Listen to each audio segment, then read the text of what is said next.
এটা হলো আমাদের কিশোরগঞ্জ বাজার। বন্ধুরা, এটা হচ্ছে আমাদের কিশোরগঞ্জ বাজার। গ্রামের বাড়িতে আসছি ঈদের জন্য। বর্তমানে বাজারগুলোতে অনেক মানুষের কোলাহল ও অনেক ভিড়। সবাই ঈদের ব্যস্ততায় ঈদকে ঘিরে নিয়ে সবাই আনন্দ ও উল্লাসে মেতে উঠেছে। বন্ধুরা, সবাই যেন সবার পরিবারকে নিয়ে সুষ্ঠুভাবে ঈদ যাপন করতে পারে। অবশ্যই অবশ্যই সবাই দোয়া করবেন। আল্লাহ তাআলা যেন সবাইকে সুন্দরভাবে ঈদ উদযাপন করার জন্য তৌফিক দান করে।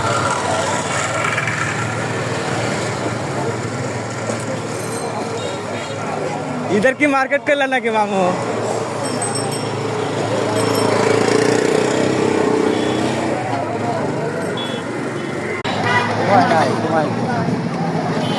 घुमाए तो नहीं के कितना टाइम हो गए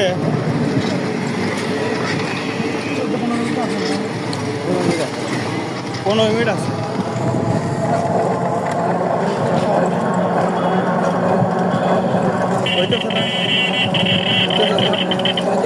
ভালো লাগতেছে না সূর্য ডুবে এত সুন্দর মনে রাখাস।